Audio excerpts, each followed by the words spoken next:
mostrado en esta diapositiva y en este video. Por esteroscopía, todo lo que se pueda realizar dentro de la cavidad uterina, pues son citados, ¿no? Ver las características normales o anormales de la cavidad, ver pólipos, sinequias, miomas y mucosas, que en este caso, si se dan cuenta, son varios. Y esto, pues la adenomiosis, que simplemente es la infiltración del endometrio dentro de lo que es el músculo uterino. Y el otro, cuando los dispositivos intrauterinos son muy difíciles de retirar, también por histeroscopía se los puede retirar, ¿no? En esos casos muy difíciles, complejos, se puede retirar eso. El resectoscopio, que se utiliza para urología, para próstatas, que se hacen las resecciones transuretrales de próstata, se utiliza el mismo instrumento, igual por medio de una energía y calor, se hace su retiro y podemos hacer que no exista sangrado o no necesitamos hacer puntos que quiere decir sutura, porque es bien pequeño, son de 3 milímetros, 4 milímetros, entonces es más complejo poder realizar puntos de sutura en este tipo de instrumentos. Las complicaciones que tenemos ahí, si por alguna razón raspamos las paredes del endometrio, raspamos ciertas estructuras del cuello uterino al estar introduciendo el histeroscopio, la complicación es la hemorragia, el sangrado, por lesionar el cuello uterino, por lesionar alguna de las paredes de la cavidad uterina, desgarrar el endometrio. El sangrado es una de esas complicaciones. Otro, la perforación uterina. Otra de las complicaciones de la perforación uterina, porque para poder manejar el histeroscopio debemos tener los ojos acostumbrados a una forma de observar de una manera diferente dentro de la cavidad uterina. El histeroscopio, al igual que el endoscopio, tiene ángulos en su lente que son de 90 grados, 45 grados y hasta 0 grados, quiere decir que todo de frente vamos a ver. La mayoría van a tener 45 grados para poder observar en el histeroscopio. A veces ese ángulo de visión no nos permite calcular adecuadamente dónde se encuentran las paredes del útero. Por eso suele ser complicado cuando por primera vez estamos colocando el histeroscopio. Las perforaciones, obviamente, no es algo que ustedes desean cuando hacen histeroscopía, pero lastimosamente pueden suceder. Si ustedes no se dan de cuenta, simplemente cuando vayan introduciendo la cámara va a empezarles a mostrar parte del intestino y de esa forma van a ustedes darse de cuenta que han perforado ese útero. Lo ideal es no perforarlo, no podemos hacer suturas por el momento por histeroscopía, entonces simplemente se utilizan uteroconstrictores. Por obstetricia, ¿qué uteroconstrictor conoces? Los doctores de obstetricia les dan algunos conocimientos, o por lo menos les han dado algunos conocimientos, yo creo, para que el útero se contraiga cuando sangra mucho. ¿Qué uteroconstrictor utilizamos?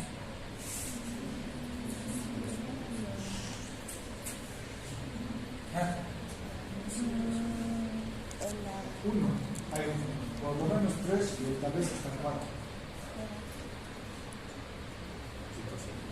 La oxitocina, si muy bien se libera en el organismo, uno de los medicamentos es uteroconstrictor, que hace que el útero se contraiga, la oxitocina, aumentamos la dosis de oxitocina. Otro,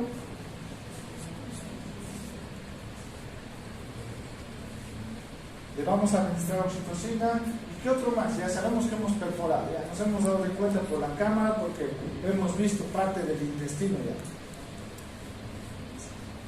La señorita de acá. ¿Qué otro medicamento más podemos utilizar? Porque, ojo, todo lo que estamos hablando acá, pero no está acá en la diapositiva, pues es pregunta de examen.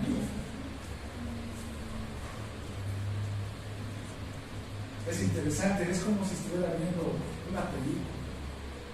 Bien atenta. ¿Qué te lo contesto? No estoy diciendo brincar, estás prestando atención. Otro parecido, que igual incrementa la presión, pero no es la adrenalina. Para el útero estamos diciendo. La adrenalina va a ir a los vasos, al músculo liso.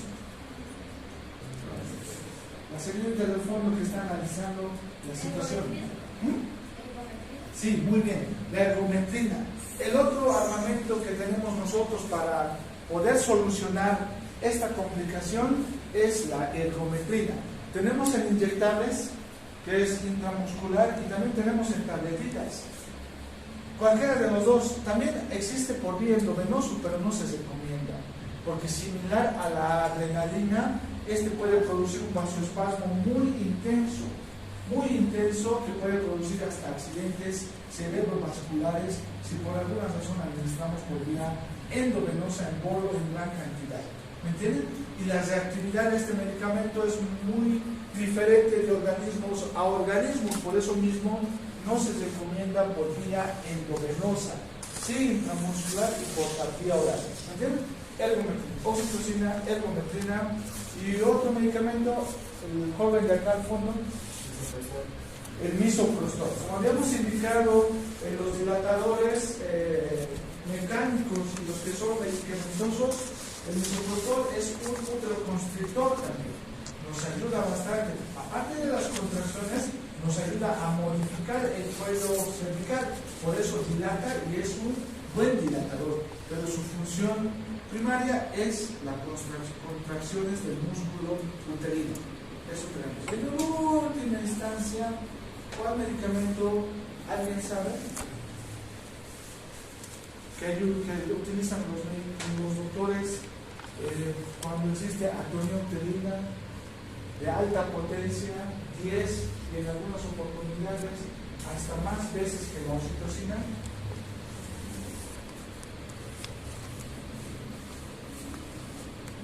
La señorita del fondo, ¿no? Esa es la segunda pregunta. ¿Qué otro medicamento aparte de la ergometrina, misoprostol, oxitocina, que es más potente que la oxitocina, existe para contraer el útero? ¿Por qué? Porque decimos, si perforamos, ya sabemos que hemos perforado, y como en la anterior diapositiva de la perforación de útero con degrado o ameo, se suspende todo. Todo se suspende, se refiere al histeroscopio, se da uterotónicos, ergometrina, misoprostol, oxitocina y uno más que va a la pregunta del examen. Y esos cuatro nos ayudan a que podamos evitar la complicación de abrirle la vasijita y hacerle puntos de sutura. ¿Me entienden? O coagular por la parte interna. Lo único que vamos a hacer es que exista lo que la perforación medida 3 milímetros. Si nosotros quemamos, ese tejido necrótico va a hacer que se vuelva de 5 a 6 milímetros, o lo vamos a incrementar en vez de cesarlo. Por eso no se coagula esa perforación, porque este problema no es del sangrado, sino el problema es de la comunicación de una cavidad a otra cavidad. Está comunicando cavidad abdominal con la cavidad uterina, ¿entienden? Entonces debemos utilizar estos medicamentos para solucionar este problema. La infección.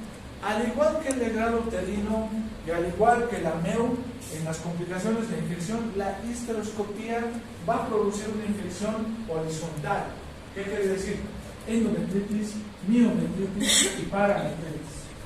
La mayoría de las veces, si es que se va a producir, no estamos diciendo que todas las histeroscopías les va a someter a ese riesgo, sino que si no hemos tenido una buena asepsia y antisepsia en la histeroscopía, la complicación inflamatoria es de tipo horizontal: endometritis, miometritis y parametritis. Y como un absceso para uterino, va a buscar un camino.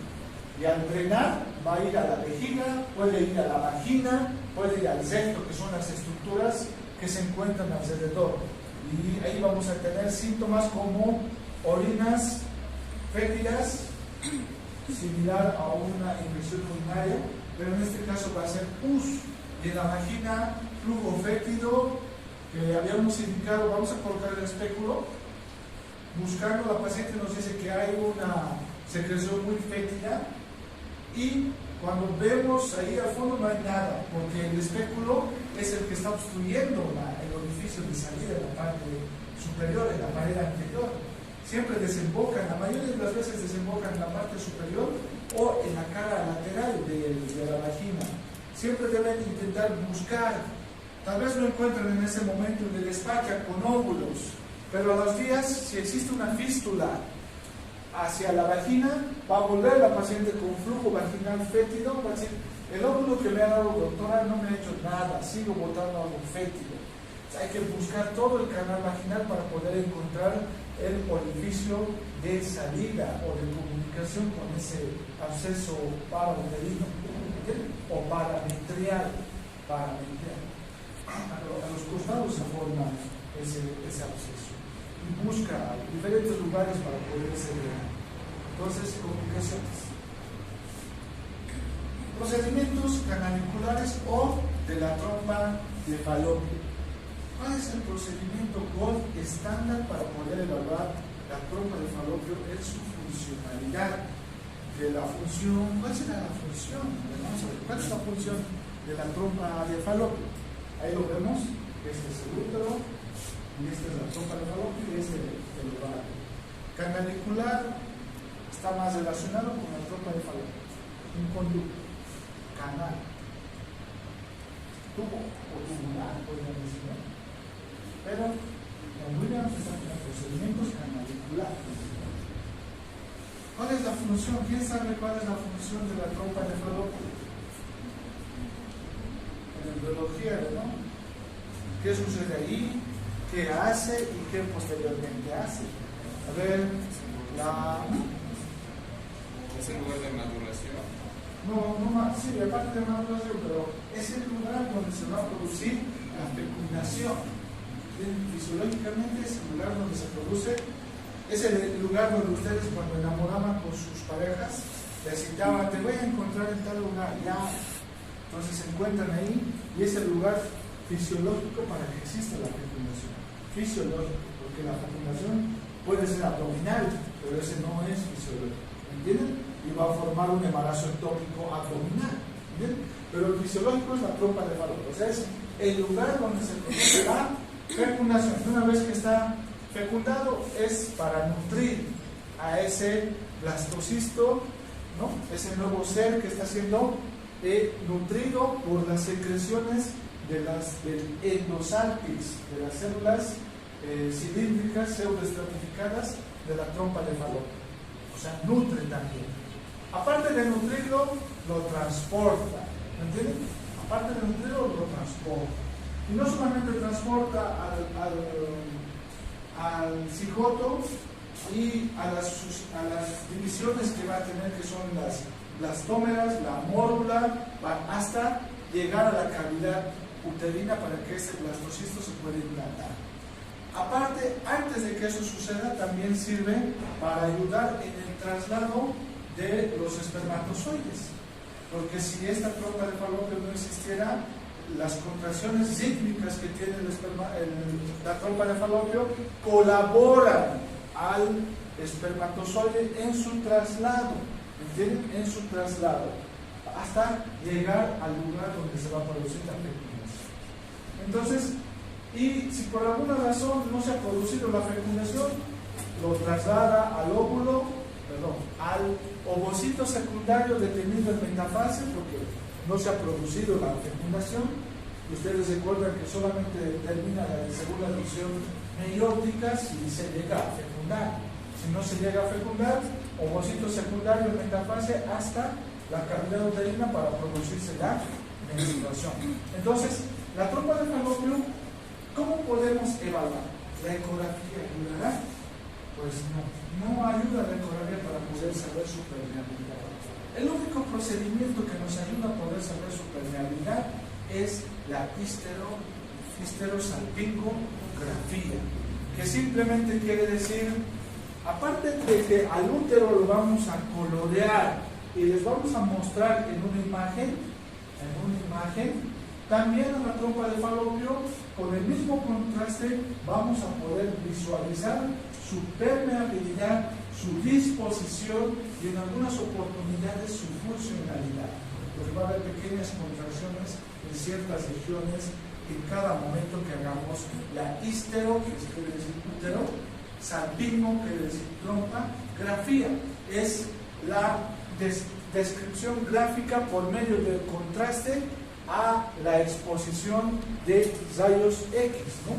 O sea, nosotros vamos a ver en ciertos momentos, porque son 4 radiografías que se le hace a la mujer, para poder observar la permeabilidad, funcionalidad de esa trompa del falopio.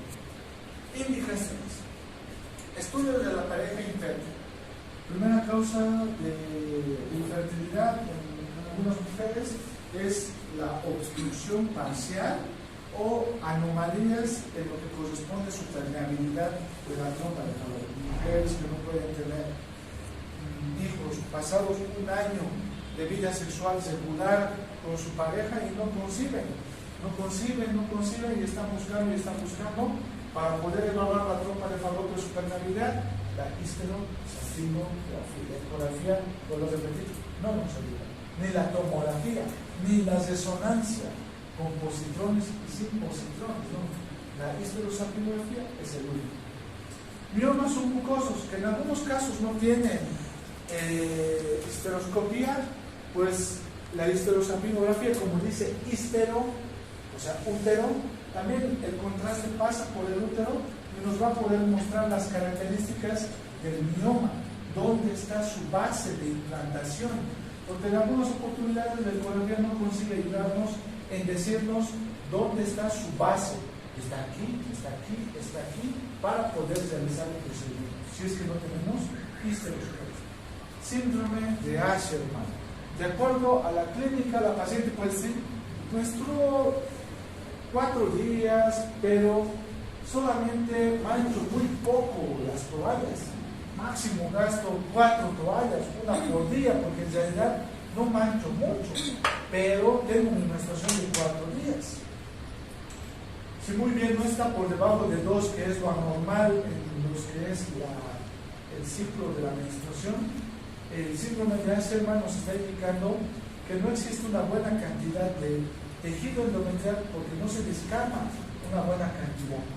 Al haber adherencias de la cavidad uterina, evita primero que se expulse el sangrado y segundo, esas áreas que se han adherido no son funcionales, o sea, no menstrua la mujer, no forma la capa funcional que ustedes conocen por embriología, la capa esponjosa y la capa compacta, y que no corresponde a la capa funcional, la capa basal, ¿no? Entonces, está lesionado y no existe endometrio para que pueda menstruar la paciente. La histerosalpingografía nos puede mostrar dónde se encuentra la adherencia si es que no tenemos el histeroscopio al alcance de la mano. Obstrucción tubaria. La obstrucción tubaria, pues obviamente si es por endometriosis, si es por adherencias, si es por una apendicitis y existe adherencias, igual puede haber cierta obstrucción de la trompa de falopio del lado derecho. Podemos tener también adherencias por enfermedad inflamatoria pélvica, obstrucciones por clamidia, que ustedes conocen como una ITS. La paciente tuvo contacto sexual con una persona que aparentemente tal vez es promiscua, si es que pueda tener clamidia, y subió a la trompa de falopio y la obstruyó. La infección por clamidia en la trompa de falopio es crónica, pocos síntomas, desde dolor esporádico, no es tan agresivo como el gonococo cuando sube a la trompa de falopio. El gonococo es más agresivo, le gusta formar mucho lo que es débito purulento, forma un absceso rápido, fiebre, escalofríos en la trompa de falopio, y su adherencia es inmediata, su obstrucción es inmediata. ¿Cómo hacemos? Debemos buscar un momento ideal del ciclo de la mujer para no interferir un posible embarazo que tenga. Ojo, no lo podemos hacer en el momento en el que está ovulando, porque justo también tal vez ha tenido relaciones sexuales. Si nosotros colocamos el contraste, todos los espermatozoides con ese contraste basal, todos vacíos, si ha ovulado una buena calidad de un ovocito secundario, metafase, con carga genética, todo normal, lo más ideal posible, un ovocito totalmente redondito, una corona radiada finamente formada, Entonces, con el contraste, si lo hacemos cerca de la ovulación, podemos barrer a ese ovocito. ¿Me entienden? Podemos empujarlo, químicamente destruirlo, entonces ya hemos perdido un ciclo. Lo ideal es hacerlo entre los días 8 y 11 del ciclo menstrual. ¿Por qué? ¿Por qué 8? Porque generalmente una menstruación dura de 2 a 7 días habíamos indicado, ¿no? Como término medio, 3 a 5 días. La mayoría de las mujeres es de 3 a 5 días.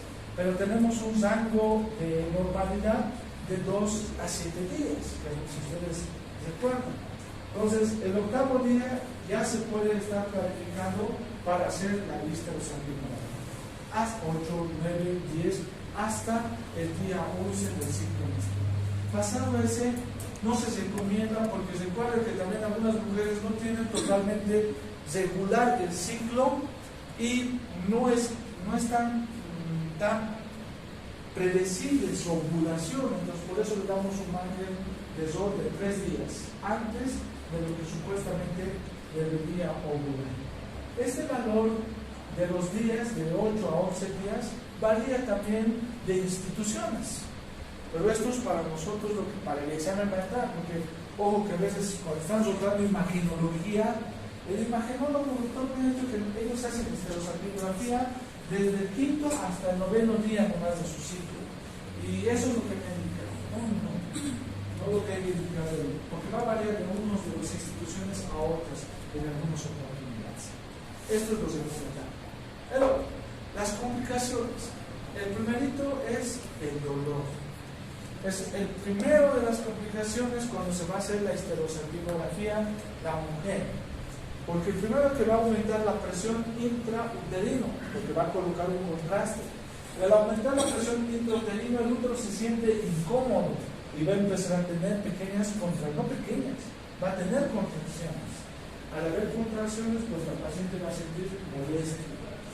Cuando la trompa de falopio está obstruido y en la primera radiografía que se ha realizado muestra una obstrucción, algunas veces el imagenólogo, el técnico, el encargado de la realización de este procedimiento aumenta la presión de la instilación del contraste para poder vencer la obstrucción.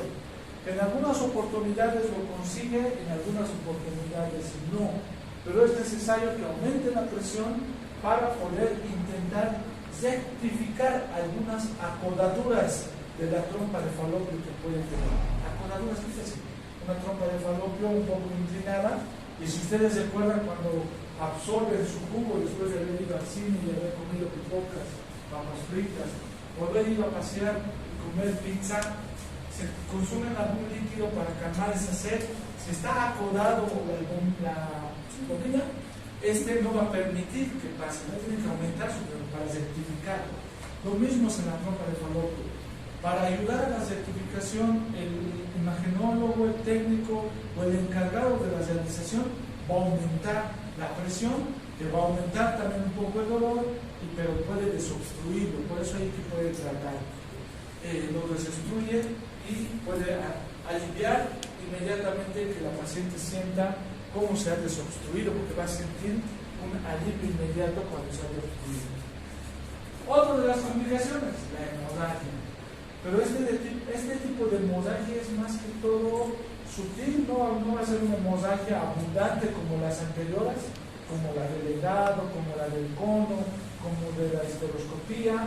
Esta es una hemorragia, sangrado rojo oscuro, goteos, y es secundario a una inflamación, o sea, una endometritis. No es tanto porque el contraste haya lastimado la pared, haya perforado la pared, no, porque el músculo es duro, grueso, imposible que lo pueda perforar con el contraste. Siempre busca la trompa de falopio para poder a ese desobstruir. Entonces, la infección y la hemorragia en la histerosalpingografía son juntos. Se inflama el endometrio, existe una inflamación, una infección y va a estar asociado a sangrado la mayoría de las veces. Sangrado rojo oscuro y fétido.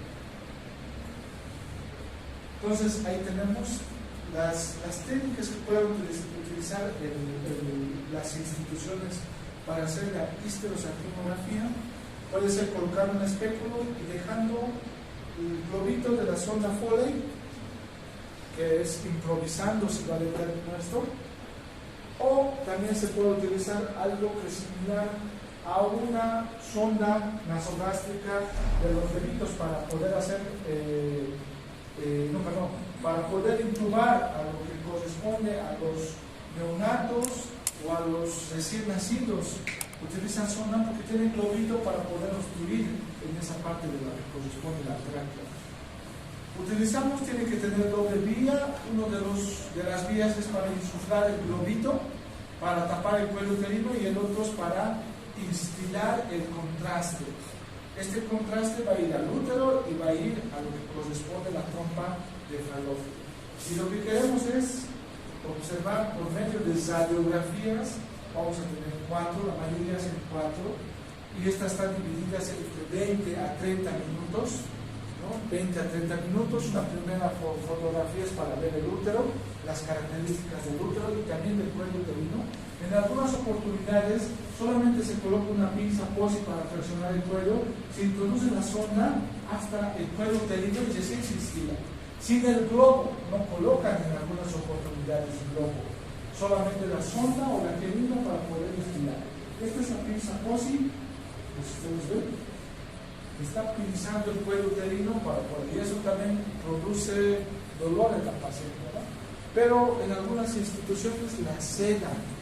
¿Sedan qué quiere decir? La sedan de dormir, pero el costo es más incrementado porque deben pagar anestesiólogo y deben pagar los medicamentos y las soluciones que se van a colocar para el procedimiento, pero sí la están sedando, ¿entienden? El costo se incrementa, pero ya va a ser menos, casi nada el dolor. Después va a haber pequeños cólicos una vez terminado, pero son más débiles que en el momento del procedimiento, porque durante el procedimiento sí es muy fuerte el dolor de lo que está recibiendo. Este es un primer vistazo, una primera radiografía, y si ustedes se dan cuenta tenemos acá el útero y solamente vemos y observamos la trompa de falopio izquierda. No vemos la trompa de falopio derecha. Ahí tenemos, igual, una de frente, tenemos cómo el útero va a estar pintado y tenemos cómo el contraste ha pasado en ambas trompas de falopio. Allá, algunas veces el útero, por la presión, se puede inclinar hacia un lado, como en este caso, o como en este caso, por la presión que existe cuando estamos colocando el contraste. Cuando las 4 radiografías, en la última radiografía, que es para evaluar la permeabilidad de la trompa de falopio, pero la última radiografía nos va a mostrar si el contraste ha caído a la cavidad pélvica, se denomina cote positivo. Cote, C-O-T-E positivo. Entonces, en la cuarta radiografía, cuando ya encontramos el contraste dentro de la cavidad pélvica, se denomina cote positivo. Quiere decir, cote positivo lado derecho, y si por alguna razón en el otro lado no hemos encontrado la salida del contraste, será cote izquierdo negativo. ¿Me entienden? Es la forma en la que nos va a indicar que en un lado está permeable porque se ha visto la salida y la caída del contraste, y en el otro lado está obstruida porque en la cuarta radiografía no se ha visto la salida o la caída del contraste por ese lado de la trompa de falopio. Cote positivo y cote negativo. Depende pues de este cote positivo y este negativo. O en ambos, que es lo normal, cote bilateral positivo o cote derecha-izquierda positivo. Quiere decir que ha caído contraste en la cavidad pélvica y la trompa de falopio está permeable. Eso nos está indicando. Ahora, como último procedimiento para ver la cavidad pélvica de la mujer, pues vamos a tener lo que es la endoscopía ginecológica o laparoscopía ginecológica, que simplemente es la observación a través de un sistema de videocámaras especializadas dentro de la cavidad abdominal y específicamente la cavidad pélvica para ver el aparato reproductor de la mujer, el sistema de videocámaras. Para poder, en realidad por la laparoscopía, muchas de las cirugías grandes que se realiza por la laparoscopía.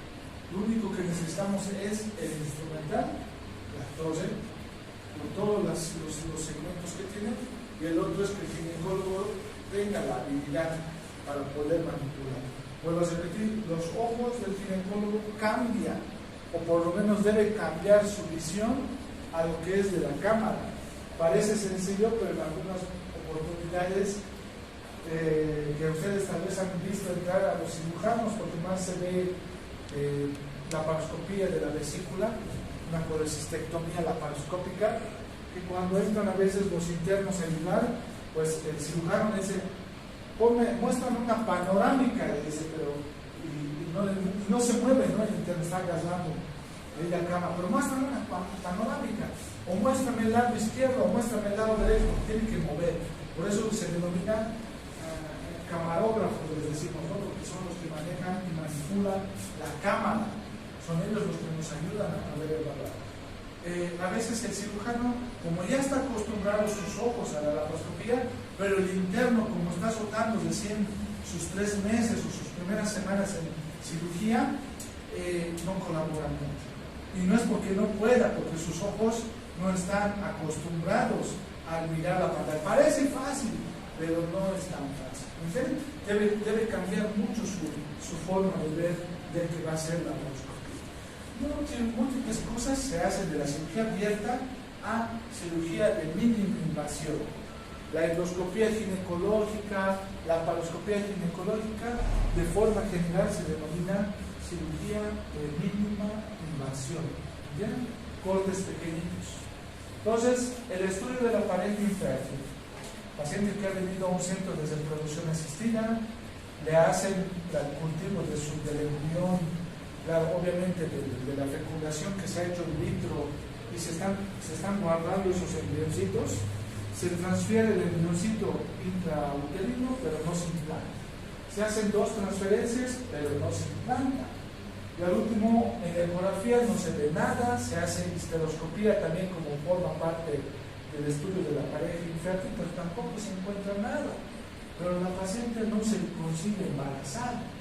Uno de los problemas, habíamos indicado, son los implantes endometriósicos. Y en endometriosis también, y de la pareja infértil. Y la ecografía en algunas oportunidades estos implantes no los nota porque son pequeñitos. ¿Me entienden? Entonces, al no notarlos, parece que en la ecografía todo está normal. Ovario normal, otro normal, la histerosalpingografía normal. ¿Me entienden? Lo malo es que todo proceso inflamatorio alrededor de la trompa de falopio evita su funcionalidad, no funciona bien. O todo proceso inflamatorio alrededor del ovario, porque puede tener implantes en el ovario.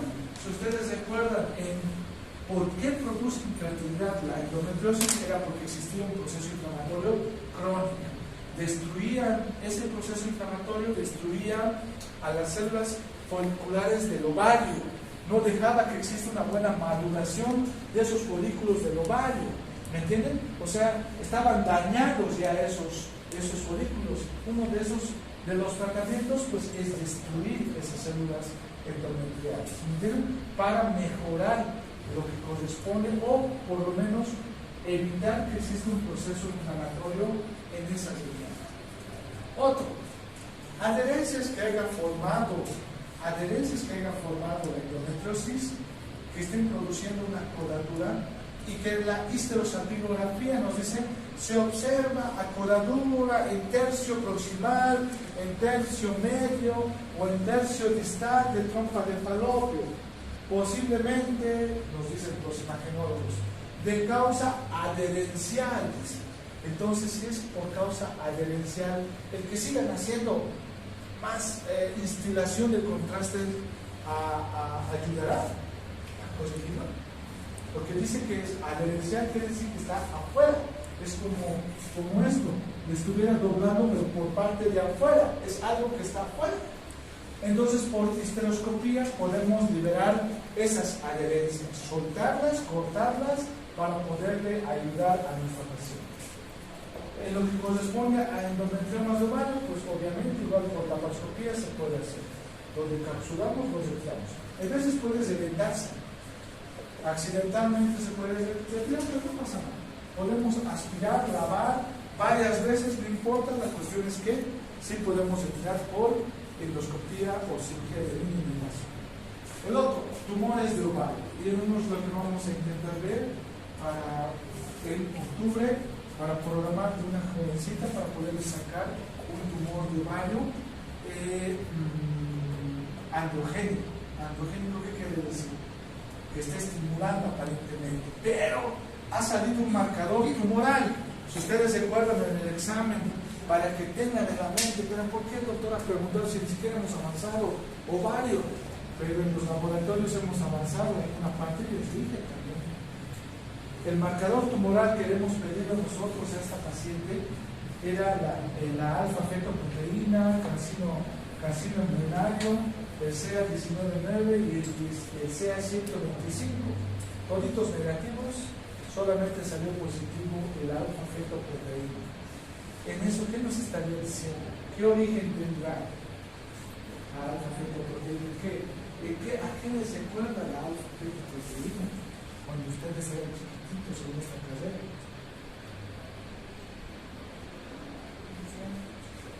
Y que también puede estar asociado con pelitos, grasas y dientes. También puede ser un teratoma, pero la ecografía nos hubiera dicho teratoma, y la ecografía tiene buena sensibilidad más para decirnos el diagnóstico. Sí, puede ser uno de ellos. Pero salió bien elevado. ¿Quién sabe un teratoma? ¿Quién sabe? ¿Tú entras de no? ¿Teratoma? ¿No? Ellos vieron un teratoma así por la panoscopía que hicimos. Y pues no, es muy, se veía hasta pelo que ha salido alto, pero se han ido ellos a muy temprano de la cirugía. Cuando nos costó retirar de los pelos éramos harto, como la mitad de este mechón, así más todavía. Todo el cerrado, claro. Dientes, porque era duro al querer pinzarlo, querer sacar. Grasita. Esta muchacha que vamos a operar el 2 o el 3 de octubre,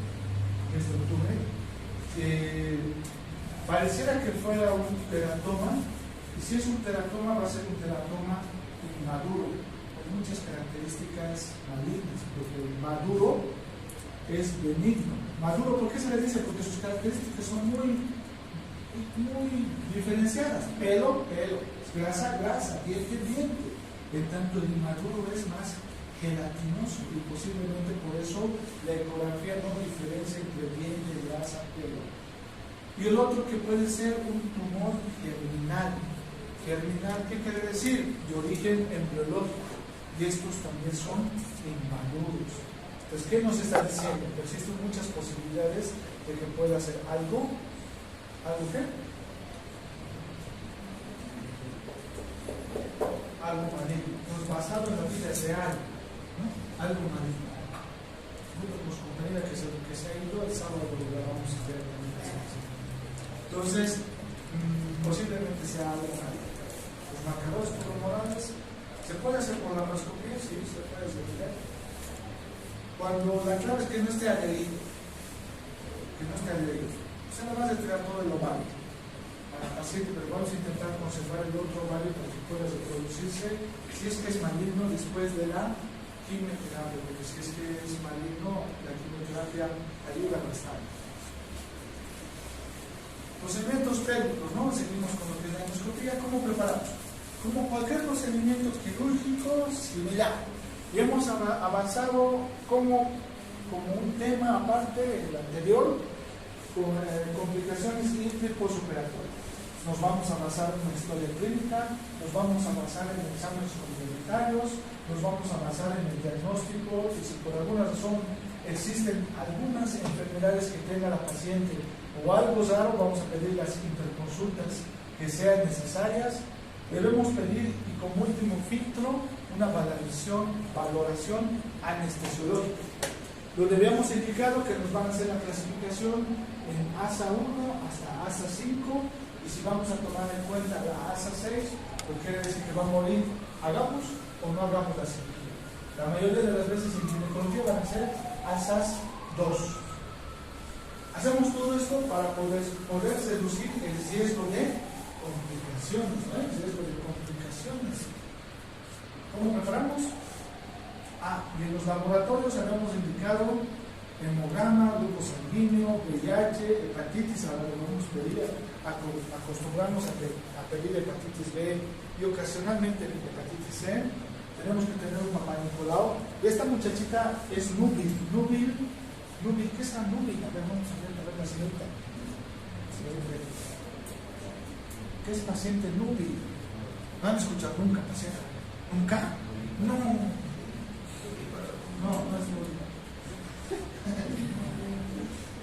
No. Núbil es paciente que no ha tenido relaciones sexuales. Entonces, cuando nosotros hemos mandado la orden de ecografía, es una paciente núbil, le han dicho no ha tenido relaciones sexuales. Entonces, la ecografía tiene que ser pélvica, ¿no? Pero casi no. Entonces, ¿haremos perpendicular a esta paciente? No, porque no vamos a retirar el útero, ¿no?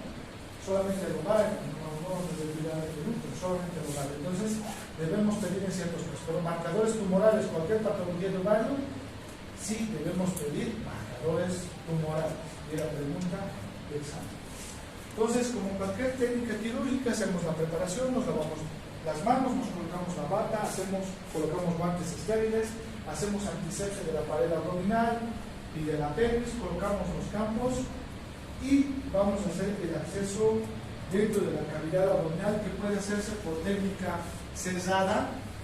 La técnica cesada o a ciegas es con la aguja de Meres, es una agujita delgada que se introduce para hacer neumoperitoneo.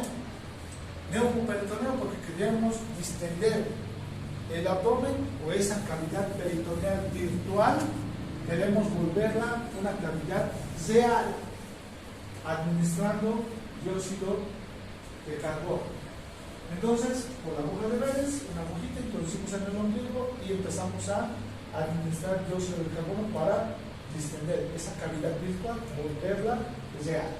Una vez que hayamos colocado, hayamos distendido el abdomen con dióxido de carbono, colocamos los puertos de los trócares. El trócar más grande es umbilical. El más grande mide 10 milímetros, o sea, 1 centímetro. Los otros trócares accesorios son de 5 milímetros. Entonces, en algunas oportunidades solamente vamos a utilizar 2, en algunas oportunidades vamos a utilizar 3, en algunas oportunidades vamos a utilizar hasta 4, dependiendo de la técnica quirúrgica del cirujano y la complicación de la cirugía. Los puertos accesorios se pueden utilizar varios. Introducimos el laparoscopio por el puerto principal de 10 centímetros, que la mayoría de las veces es por el ombligo. Realizamos el procedimiento que queramos realizar: ovario, trompa de falopio, liberar adherencias, integrar el ovario, hacer ligadura de trompas, retirar nomas, lo que ustedes venga a su mente de la parte ginecológica en lo que es la cavidad pélvica, se puede realizar por la laparoscopia. ¿Entienden? Para resumir, ¿qué es lo que podemos solucionar por la laparoscopia? Una vez que hayamos terminado nuestro procedimiento, pues retiramos todos los puertos y verificamos la hemostasia. El del ombligo es el que sí debemos cesar el peritoneo y la aponeurosis. Peritoneo y aponeurosis, porque como es de 1 centímetro, la medicina basada en evidencia nos indica que si nosotros no cedamos ese puerto del ombligo, existe un riesgo de eventración. ¿Qué es eventración? Es eventración ahorita que se está hidratando. ¿Qué es eventración?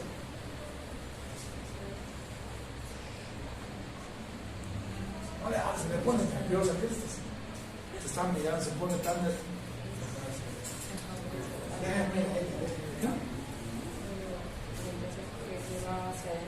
¿Cómo? ¿Cómo? ¿Centra? Sí, ¿Centra? No, esa es imaginación. Esa es imaginación, no imaginación. Es imaginación. Imaginación es otra cosa, no es otra imaginación. Como, ¿han visto el dibujito Los mundos de Bobby? ¿No han visto el mundo de Bobby? Tal vez era muy antiguo que sea porque sabía el mundo de Bobby. Era un niño en dibujitos que andaba con su bicicleta y todo se imaginaba. Como era mismo, iba a la bicicleta y todo se lo imaginaba. Y con sus juguetitos se imaginaba todo. Imaginación. La señorita no, el joven, que es eventación.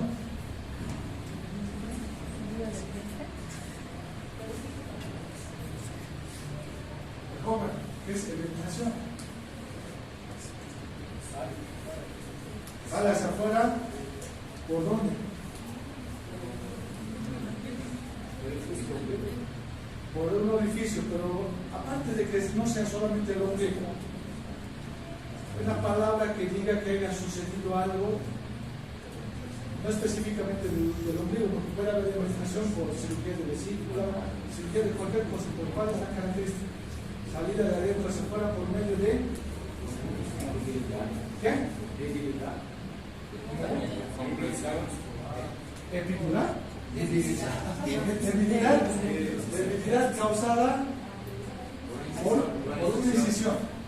una incisión quirúrgica, ¿me entienden? Por una debilidad producida por la mano del hombre, ¿me entienden? Es una eventación, en otras causas es una hernia, pero producida por el hombre, secundaria a una cirugía que haya debilitado la pared abdominal. En este caso es el ombligo, en lo que es la laparoscopía. Nos recomiendan que debemos cerrar sí o sí la aponeurosis a nivel umbilical.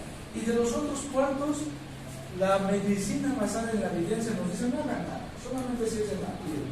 Y ya está, no hay riesgo de orientación. O el riesgo de orientación sumamente es más bajo que el del ombligo.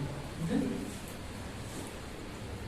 Ahí tenemos examen de técnica quirúrgica, antisepsia, colocación de campos, y esta es la aguja de Beres que ustedes van a ver. Si se dan de cuenta, está colocando por debajo del ombligo, no lo está haciendo por el ombligo. Esto es antiguo, ¿no? Antes había mucho miedo en hacer el acceso por el ombligo. Algunos mismos, tal vez ustedes van a ver en cirugías laparoscópicas y mucho, sigue todavía algunos cirujanos por debajo del ombligo, no hacen por el mismo ombligo.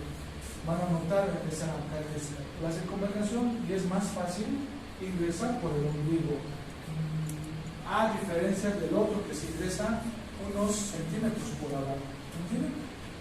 Es mejor hacerlo por el ombligo. Pero bueno, la técnica depende del cirujano como está acostumbrado y es más accesible para el cirujano.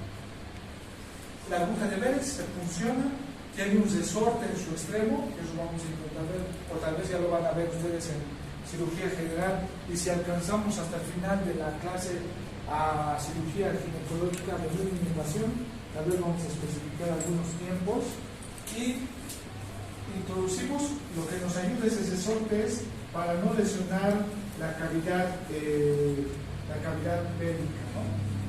Funcionamos y al estar ingresando su resorte hace que la aguja se esconda, o sea, una vez que esté introduciéndose, el último se entra. Solamente tiene dos, y cuando va entrando dos, primero entra, hacemos un pequeño orificio a la piel, introducimos, va a romper la aponeurosis y después va a romper el peritoneo parietal.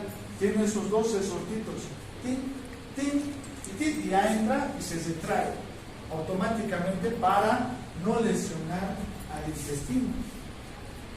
Luego posteriormente colocamos los trócares, lo vemos hacia aquí. El más grande donde va a estar la óptica es el trócar más grande, de 10 milímetros, y los ojos que son más pequeños de 5 milímetros son los accesorios. La óptica pues su diámetro es 1 centímetro, por eso entra por el más grande. Las complicaciones, pues lo que habíamos visto en complicaciones intra y posoperatorias, al conocer estos procedimientos también debemos saber a qué nos exponemos. Complicación al ingreso de lesionar órganos. Por la posición o los ángulos de la iniciación podemos lesionar órganos macizos también. ¿Entienden? Entre estos, el hígado es uno de los órganos que a veces se puede lesionar.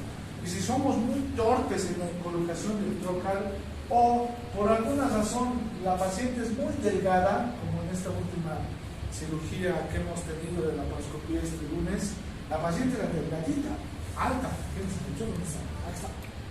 Delgada, ¿no? ¿Por qué le hemos hecho la histerectomía? Nos fuimos antes. ¡Pucha! No, pero ¿por qué han hecho? ¿Por qué han sacado los datos? ¿Qué? Así les doy pasión. Les digo, hagan, por favor, hagan. Vean casos reales, pero no se amorticen. A ver, ¿por qué cuál era el diagnóstico? ¿Cuál era el diagnóstico? ¿Qué? Miomas. Miomas uterinos. Esta paciente no ha tenido ni un hijo. Ni un hijo. ¿Y cuántos años tenía? Ni la edad. 37. Y para colmo, ellos no han hecho el examen físico. No han hecho el examen físico. Ni el ginecólogo que ya programó, porque yo estoy como ayudante, no.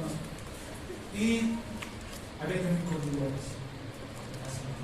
La vagina estaba llena de condilomas. Cuando queremos colocar el movilizador uterino, que se coloca para manipular el útero por el canal vaginal, la paciente tenía condilomas.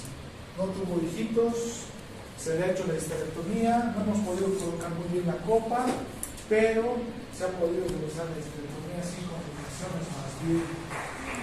Pero es lo que hacemos. Podemos perder. Y la paciente era delgadita. Por más que distendemos la cavidad abdominal con dióxido de carbono, cuando son delgaditas y a veces su curvatura por los partos que haya tenido embarazos, esta curvatura se puede acentuar haciendo. ¿Qué vasos tenemos adelante de la columna vertebral? Grandes vasos. La aorta ahí, otro gran vaso que está a su ladito de la aorta, la vena cava inferior, ¿no? Entonces esos dos grandes vasos podemos funcionar también. Ahí sí que es catastrófico. Inmediatamente se debe convertir. Porque es más complicado hacer la sutura. No es difícil, no es imposible, pero cuando se lesiona un grande vaso como es la aorta abdominal o la vena cava inferior, el sangrado es hasta que diga ya se está vaciando su sangre. Son grandes vasos, imagínense. Y el intentar hacer puntos que a veces tardamos porque es incómodo hacer los nudos de sutura por la laparoscopía. Por eso cuando van a hacer vesícula los cirujanos, para reducir eso y hacer más rápido, utilizan clips, ¿no ven? Que meten, pásame, cárgamelo, se lo carga y así, ¿no? Para la vesícula. Pero a ver, ¿qué haga con nudos? Ya no, ¿me entiendes? Ya dicen no, porque se tarda. Aunque parece fácil, pero tienes que estar acostumbrado a manipular. Entonces, la otra complicación de los órganos, de haber lesionado órganos, es la hemorragia masiva, que puede tener por lesionar aorta abdominal y la vena cava inferior, que son muy graves. Y el otro, como cualquier procedimiento quirúrgico, si no hemos hecho una mala técnica de asepsia, antisepsia, malo lavado de manos, mal esterilización del equipo, del instrumental de la laparoscopía, las infecciones pues van a ir a actuar a ese nivel. ¿Entienden? Entonces, existen esas complicaciones. Podemos ver todo, dependiendo de la habilidad y del procedimiento que sea, solamente puede ser un acceso principal y otro accesorio, dependiendo de la complejidad de su cirugía. Podemos hacer salpingectomías, ligaduras de trompas, retirar solamente el ovario, la tijerita, todo el instrumental ya está preparado para poder hacer. Dipulsionamos, diseccionamos, liberamos adherencias, se puede hacer todo lo que corresponde. Y listo. Por el link colorado, esta cuenta terminada.